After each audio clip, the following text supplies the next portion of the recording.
Welcome to this video. Today we're going to talk about what is really happening in Fiore's manuscript, particularly the Getty, and I blame it all on this gentleman. Can you be seen over there? Can you see anything? Okay, Chuck Jackson. Because Chuck was instrumental in and very aggressive about his point in that the attacks of the dagger were actually aimed at places that were unarmored. Where am I going with that? It seems as if all of the individuals with a bulbous top are actually wearing a corzine. And I've seen them, corzina. I've seen them in museums in Italy, particularly the Sforza Museum. There's some others in the back back rooms of some of these museums that I've looked at as well. And they all look very much akin to what is seen in the Getty manuscript, save for the fact that I think in the Getty manuscript, the individual, the people involved are actually wearing some kind of covering shirt over their armor. Did you want to show that? Now, of particular interest was the picture of the dagger attacks. And this is where Chuck got really, I think, right on target. So I always give credit where credit is due. And what it was is, if you look very carefully at this, you'll note that there's no attack going straight forward into the chest. What you have is you have attack coming down, which seems to be into the neck section. These attacks are into the armpits, and this attack is coming up from below. So this is armored. So what this individual, or I think what Fiore is telling us, is that you should attack in the open spots.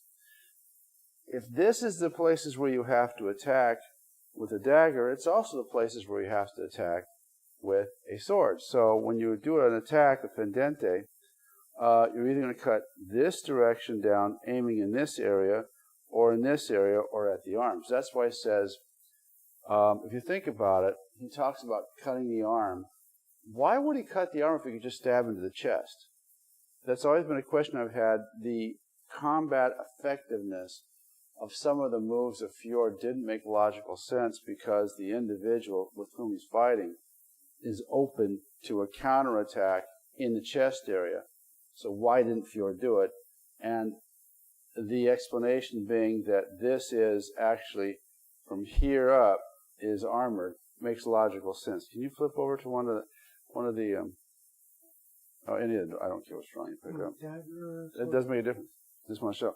So what I did is after that light went on, Chuck and I went through the entire manuscript, and it seems that in every single drawing, except maybe one or two, you see this. This is not a fashion statement.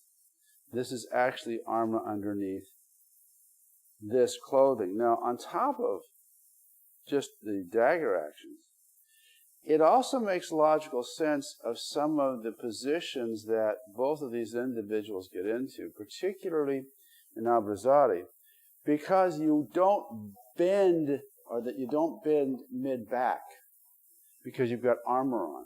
So all of a sudden, the bendy parts, the bendy points, are going to be at the waist, because that's where, just below the waist, because that's where the armor is. So the armor is going to restrict movement. And that is why I believe in some of these cases, well, that's why now I know in some of these cases, that why the action looks the way it does is because these people are not able to move freely with this armor on.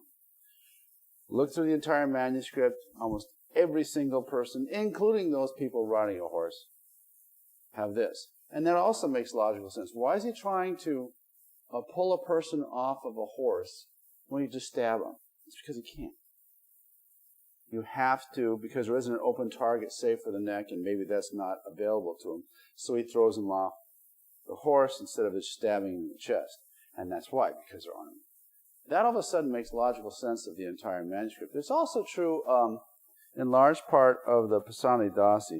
quite honestly, I haven't looked heavily into the other two works that are attributed. Well, Morgan is pure, of course, but I call it Glorious Florius. I don't know if Florius reflects that as being the situation, but I know in the Getty, it's armored. So when you're practicing, try to keep in mind that you're going against somebody who, one, doesn't bend very well here, and two, you can't do anything here. You can't do anything here. It also makes logical sense on a fendente, because the way the fendente comes down is a very steep cut to here. Why would the attack be here? Why wouldn't the attack be here and go across? Because that's not the target. The target is the open spot. Now the corzine stops right about here. And you can put it in there. Okay. So the corzine stops right about in here. And so you have this area open and this area open. That makes logical sense then of why the targeting is where it is. Otherwise, you would cut the person anywhere. So their arms aren't armored. The neck up is not armored, except in the armored section, of course. Below the waist is not armored. They're both instructive as to how a player should hold their blades when they cut. Now remember, the targeting is here. It's not here because you're armored. Now you look at the drawings, all of a sudden it makes logical sense. So what happens with the player is that the player, now this is an aside, structurally speaking, the player is stepping out to the right. You can see that. And the player is coming down with their hand this way, held, the blade's held this direction. As when I come down, it makes a perfect fendente, okay? And it doesn't disconnect my hip line at all, or my hip with the cut.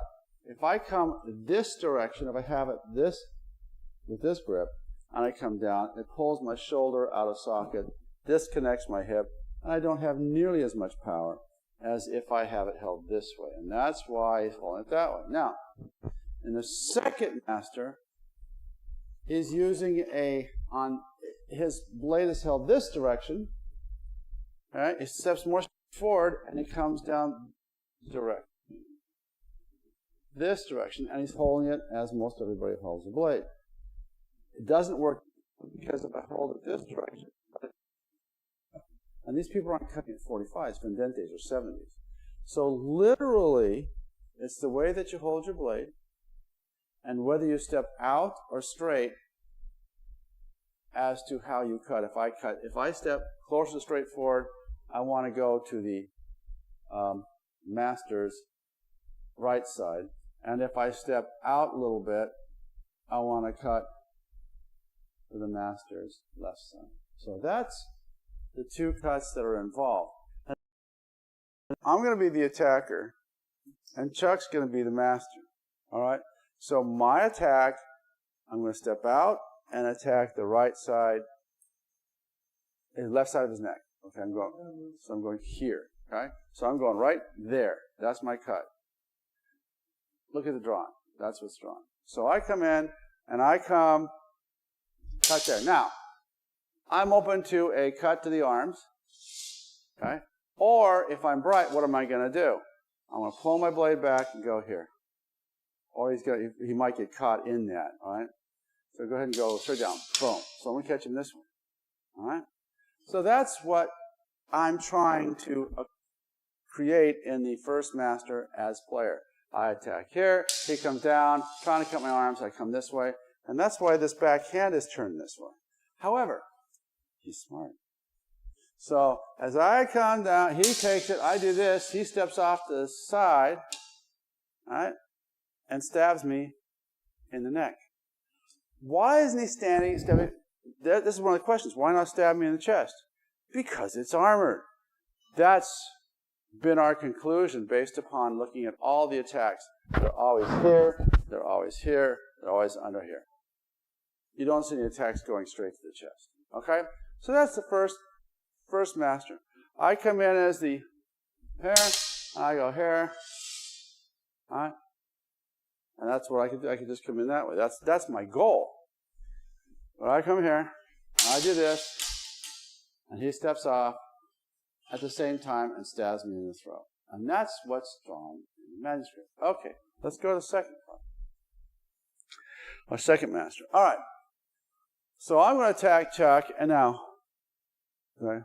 So I'm going to go on that side, okay? So I'm going to go here. Boom. That's my goal, okay? So what he's going to do, okay, go ahead and do it. I'm going to come slow. He's going to step off there, right? Now he's flat. Now, on this one, I'm going to have to do this too. And it goes right to my arm, so you can hit my arm. But he's smart, and so what he does, he steps off with his foot and plunges in. Now, this is what's drawn in the manuscript. Blade over his arm, into the chest. It looks like it's going here, but actually what's drawn is it's showing going into the chest itself, chest wall itself. So that's what's happening. Okay, one more time. So I attack him on that side of it. Boom. Now we're going to show you the second master. In this case, the player is attacking on this side. Since they're attacking on that side, I'm coming down with this handhold. So when I come down, I'm shooting right to there. That's where I'm going at, right there. Now, I'm not going to go out because if I do, I'll cut over there. So I have to come straight in, and I cut right to there, okay? So I come in, I do this, and Chuck comes up and parries it and comes down. And I try to parry this, block this off, because I see that blade coming down. The best way I could do that, if he doesn't know what he's doing, and he cuts right back at my head, I just turn this way and I catch him, okay? I go, boom. However, he's smart, all right? So I come in, I cut here. That's what happens. Moves off to the right, blade goes over the arm, goes into my chest. Now, that's what drawn. You see this blade going over, and it, even though it looks like it's here, it's not. It's not this. It's that. If you look at the stance, he's gone, boom! Don't move a step, sort of cross step. Okay, there. 1, 2. There you go. And I'm going here to stop it, and that's what it looks like. Okay, one more time. I'm going to talk it through one more time, okay? So we're going to work on the second master. Now, in the second master, the player is attacking here with this kind of a cut, stepping straight in. All right? So we're going to go real slow. I come in, I cut it, Chuck, on his right side. All right? So Chuck's going to come up and catch me with this false edge. Now, what am I looking at? I'm looking at this blade coming straight at me. He drops it down. I don't do anything.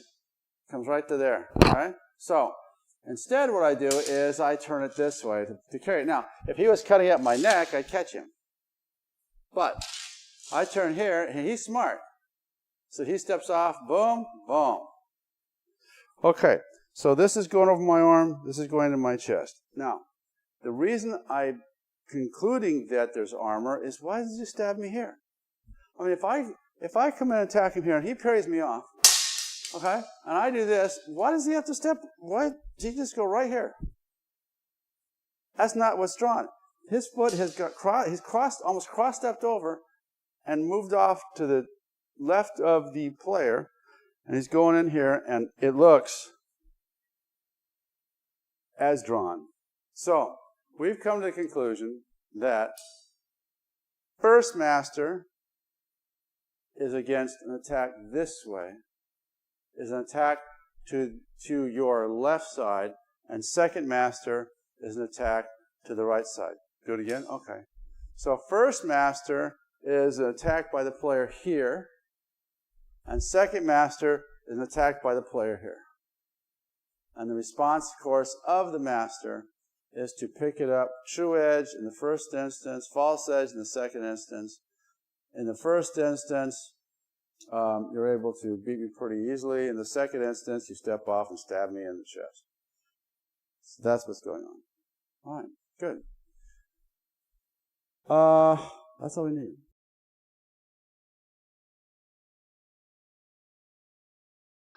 Okay, so I cut over here.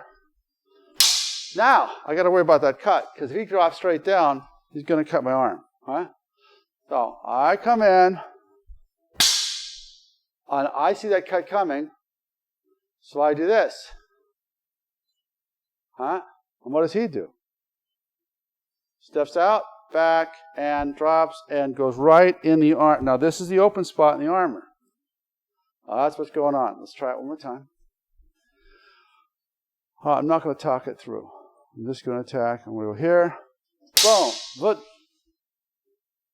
So this is why you see. Now let's just pivot a little bit. Okay. This is why the scholar looks like he's off. The countermaster actually looks like he's offline, and he is, because again, if he's thrusting in here, it's going over the arm, and I'm still trying to parry this move coming in. So literally, as I'm switching my hand, his blade goes off and it goes over to that side. So in the same tempo that I am, let's go this direction. At the same tempo I'm doing this, he does that. And that's why it looks the way it does. This is correct. A lot of people don't realize that this is the larger of the two quillions in the drawing.